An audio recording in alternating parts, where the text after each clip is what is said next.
महाभारत में जब जब पढ़ता हूं, युद्ध का एक एक दिन बढ़ता चला जाता है और मुझे कृष्ण के ऊपर बेचैनी प्रारंभ हो जाती है। मुझे लगता है अब तो कूदो, अब तो करो, अब तो कुछ करो। वो कुछ भी हो जाने देते हैं। जब नारायण श्रीहरि ऊपर से नीचे चले, राम के अवतार के बाद मर्यादा पुरुषोत्तम बड़े ठाकुर के अयोध्या से विदा होकर साकेत पहुंचने के बाद ये योजना बनी कि अब छोटे ठाकुर को नीचे भेजा जाए, तो सारे देवी देवता, सारे नक्षत्र भी पृथ्वी पर चलने के लिए आतुर हुए। सदा ऐसा होता है।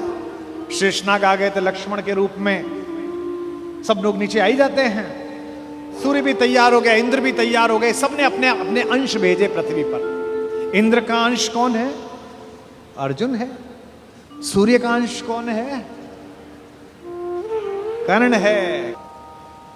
एक देवता ऐसा था जिसने कहा जी मैं तो जा नहीं रहा, तो भगवान ने कहा अपने लड़के को भेज दे।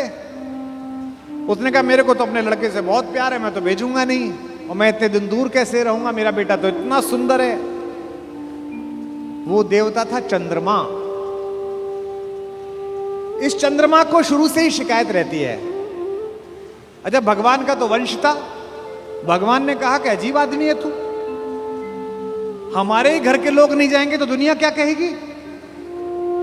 सूर्य अपना अंश भेज रहे हैं कर्ण के रूप में, इंद्र अपना बेटा भेज रहा है, अंजनी कुमार अपने दोनों बच्चे भेज रहे हैं नकुल सहदेव के रूप में, धर्मराज स्वयं उपस्थित हो रहे हैं युधिष्ठिर के रूप में, और तू नहीं चलेगा ना तेरा लड़का चलेगा। उसने कहा कि कन्हैया एक काम कर लो, लड़का ले जाओ मेरा, दो शर्तें हैं, एक तो लड़का आपके पास रहेगा, और बोले एक ये 16 साल का हो जाए तो उसे वापस भेजना पड़ेगा तुरंत। चंद्रमा का वो पुत्र क्या बन के आया? कृष्ण का प्राणों से प्रिय भांजा अभिमन्यु बनकर उपस्थित हुआ। चंद्रमा के पुत्र के रूप में जन्म लिया। और भगवान का अगर कोई योग्यतम शिष्य है जिसने भगवान से शस्त्र विद्या सीखी है, वो अर्जुन का बेटा अभिमन्यु है। अपने पिता की तेजस्विता से भी वो आगे है। इस समय दुनिया की आईवीएफ लैब्स ये बता रही हैं कि प्रसव के काल में जो कुछ सुना पढ़ा गया है उसका बच्चे पर असर पड़ता है। और हमारे यहां हजारों वर्षों से माएं प्रसव के दिनों में गीता का पाठ कर रही हैं, बाल गोपाल का चित्र सामने लगा के रखती हैं कि उनके घर में भी कन्हैया जैसा बालक पैदा हो, राधा रानी जैसी बिटिया पैदा हो। यह हम सब का मन है, पहले से परंपरा से आया है हमारे यहां। तो चंद्रमा ने अपने पुत्र को अभिमन्यु बनाकर भेजा। एक दिन ऐसा आया महाभारत के युद्ध में, जब योजना पूर्वक कुरुक्षेत्र के मैदान से खींचकर अर्जुन को अलवर की तरफ ले जाया गया, मत्स्य प्रदेश की तरफ, विराट की नगरी की तरफ। अर्जुन युद्ध की सीमा क्षेत्र के बिल्कुल आखिरी हिस्से पर पहुंच गया, जहां से सूर्यास्त से पहले लौटना संभव नहीं था। अब यह पांडवों के शिविर में चर्चा का विषय बना कि ये जो चक्रव्यूह सजा दिया गया इसे तोड़ेगा कौन? किसी को नहीं आता तोड़ना, इसमें घुसना ही नहीं आता, केवल अर्जुन को आता है। तब अभिमन्यु ने कहा कि ताऊ जी मुझे इसमें घुसना आता है, क्योंकि जब पिताजी मां को यह बात सिखा रहे थे तो मैं गर्भ में था और मैंने ये विद्या सीखी थी। तो बोले बेटा बहुत अच्छा है, फिर निकलना भी आता होगा? बोले नहीं, जब तक उन्होंने इससे बाहर आने का मार्ग बताया तोड़ने का, तब तक मां सो गई, तो मैं बाहर निकलने का नहीं सीख पाया।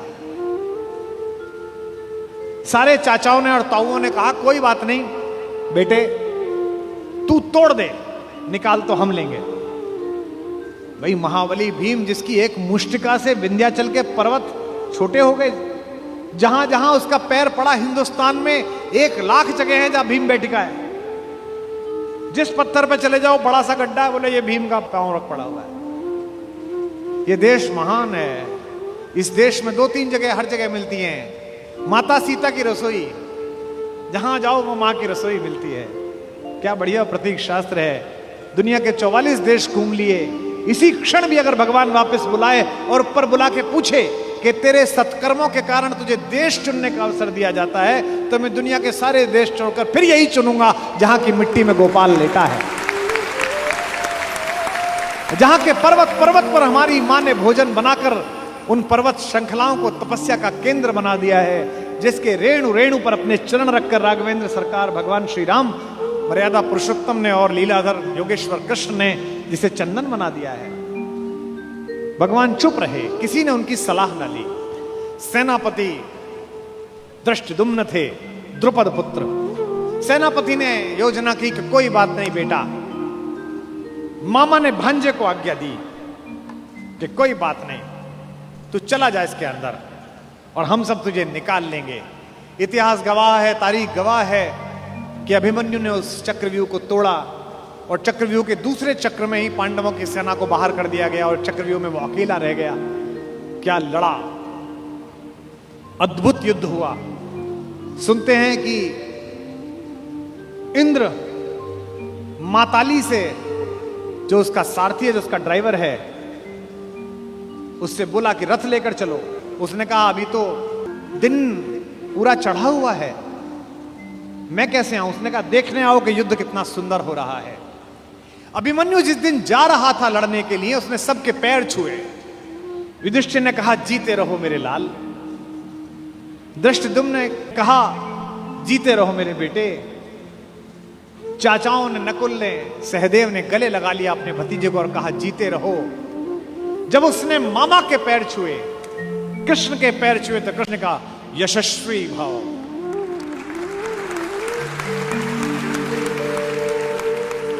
जब अभिमन्यु शिविर से बाहर निकला और कृष्ण देखने लगे, तो द्रौपदी ने कहा मेरा बेटा जीवन की सबसे बड़ी लड़ाई लड़ने के लिए जा रहा है कान्हा। सबने उसको जीते रहो का आशीर्वाद दिया, तुमने नहीं दिया।